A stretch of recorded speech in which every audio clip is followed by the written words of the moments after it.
So I keep doing this thing where I get really motivated to make a video. I have like a topic on my mind that I want to get out, and I have no makeup on.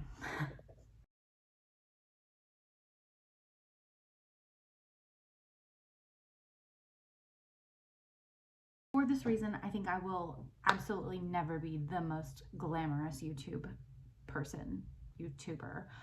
on YouTube. I have a child's toy on my desk. Yeah, the disrespect. I want to do a video on my hair growth journey, so that's what I'm going to be talking about today. Now, if you're going to be rude in the comments and be like, I don't even like your hair, well, that's fine. Just move along here, people. But I always, all my life, have gotten compliments on my hair. I've always had nice hair. I'm currently in my 30s and now it's going gray, so I want to get this out before I no longer look like me.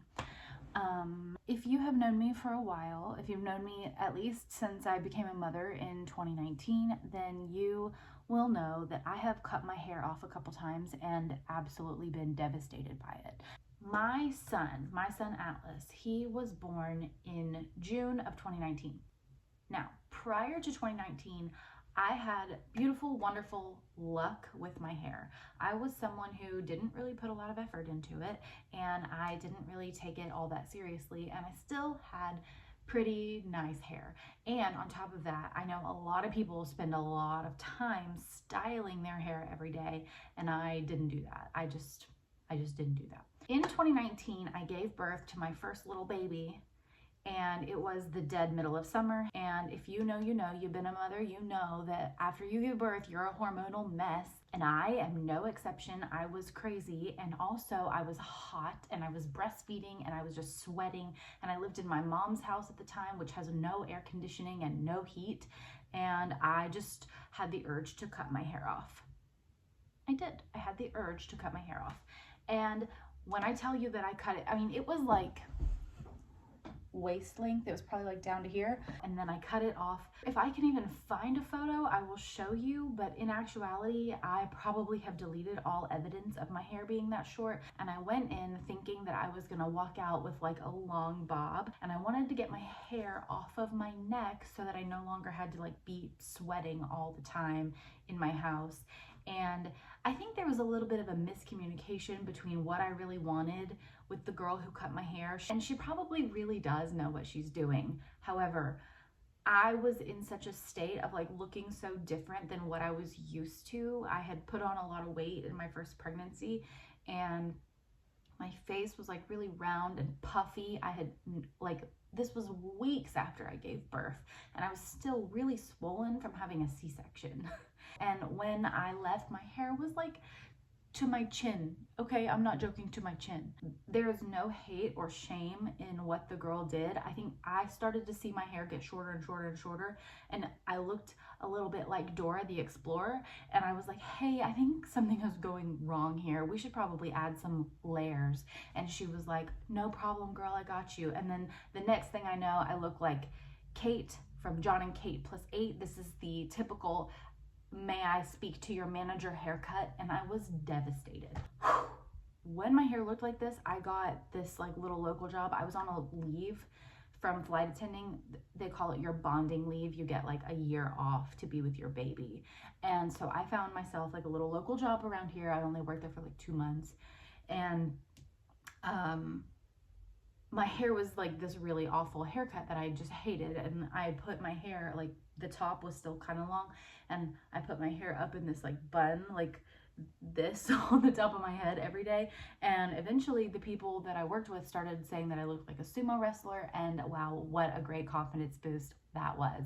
Flash forward, I decided I was going to get hair extensions, and my mom put me in contact with this girl who does her hair. So her name is Jasper, and I still love her to this day. And I called her and I was like, hey, I want hair extensions. And so she meets with me and she's like, listen, your hair is so short right now.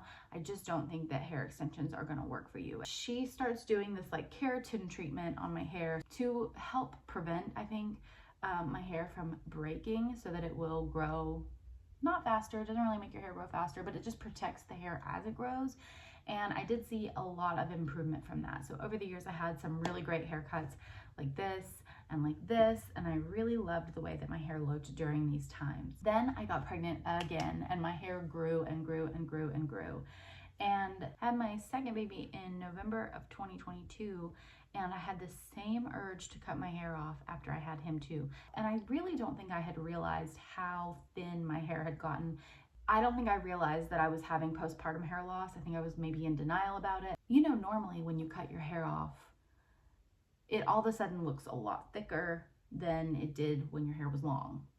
But that did not happen in this case. I cut my hair off and my hair was so thin. I was like, oh, I didn't realize I looked like this.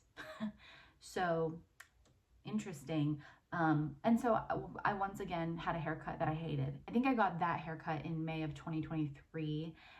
And then I think in like August or September, I started doing scalp oiling. I have changed my hair care routine quite a lot since seeing this. So the first thing I did was I tested my hair porosity.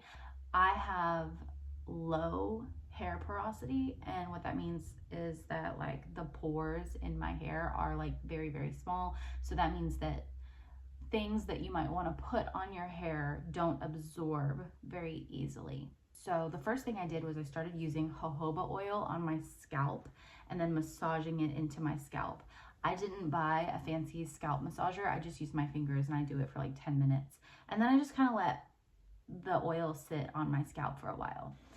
Then I step into the shower where I wash my hair 2 times. You heard that. You remember the old days when like your Suave bottle would say wash, rinse, repeat? Do that. So I washed, rinsed, washed, rinsed, and then I used a hair mask in the shower.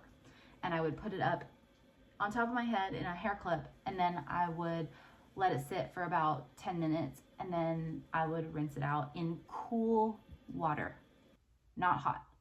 I am someone who likes to boil myself in the heat of the shower. I want to come out with my skin looking like a lobster. I am bright red, but no more. As long as I picture a cascading waterfall in Brazil when I do this, I'm fine.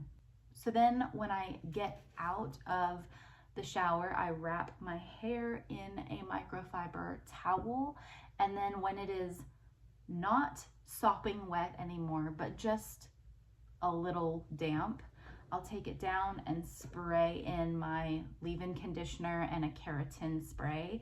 And I will go ahead and do a heat treatment in case I want to use heat on my hair later. That is my process.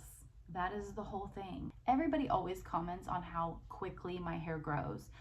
I don't really agree with that statement. Maybe it used to grow faster when I was younger. I really can't tell. But what I can tell you is that my hair has always grown very healthy. I don't have a lot of split ends. There's not a lot of breakage, and my hair will grow quite long. And I also think that this has a lot to do with what is going on in your diet. And I have always been someone who eats a lot of healthy fats, and I love protein.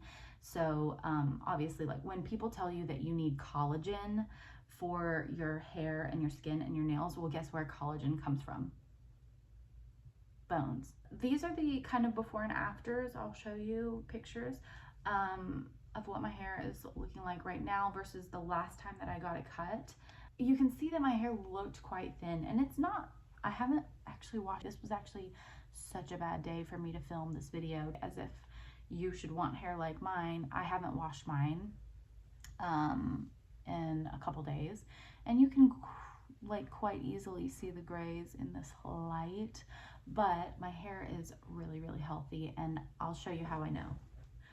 I have always had some baby hairs that grow right around the inside of my ears, and they obviously break quite easily because they're baby hairs, and they are longer than they've ever been, and I'm going to show you.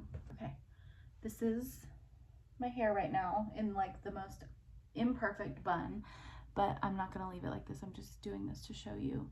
This is how long my baby hair is right now. It's almost becoming to where it's like integrated into my actual hair, it usually stops like right here. Also, my hair is, people always comment that my hair is thick. My hair is not technically, okay, my hair is technically thick, but the real thing is that my individual strands are very fine, very fine. I just happen to have a ton of hair on my head. But I can really tell the difference between me last May, which has been almost a year ago, it's April now, what my hair looked like last May versus what it looks like right now, and it looks a lot thicker and healthier than it did a year ago. Another thing that changed for me is that I used to kind of put my hair up into like tight hairstyles such as buns and tight ponytails because I loved the way that it made my face look. And that's cool and all, but it's actually kind of damaging to your hair. And I know that in my days when I used to go out a lot, like in my 20s, I probably ripped the bottom part of my hair quite a lot because I would curl it, and then before I would go to bed, I would just brush the curls out. And I remember getting my hair done one time, and the girl commented that the back of my hair back here was very broken, and it still kind of is, and that is from putting your hair up in ponytails. I have quit doing high ponies on the top of my head, even though I love the way it looks for my face. It's not good for my hair. So I started putting in low ponytails, and I also use these really cute silk hair scrunchies to do my nighttime hairstyles, because once I have washed and dried my hair, I don't want to ruin it by pulling hairs out using a ponytail like this one. Also, I do a lot of claw clip hairstyles now because it is a protective measure for my hair as well. Okay, that is the gist of my hair update, and I can't believe I've talked this long about my hair, but super important to me. And yeah, maybe one day I'll start dyeing it and, you know, getting rid of these grays, but for now I'm really content with just doing the most that I can to get my hair to grow really long and strong and pretty. So, and keep in mind, I haven't styled it, haven't done anything to it. I literally have just washed it, and then I went to the gym this morning. So this is what it looks like. And this is the same haircut. I've only trimmed it one time. This is the same haircut that I had last May that I really hated, and now it's been almost a year and I'm really content with it. So that's it for me today, guys. Thank you guys so much for watching this video and for listening to me ramble about my hair and hair care in general. And I hope you guys have a lovely day, and I will see you guys in the very next video. Bye.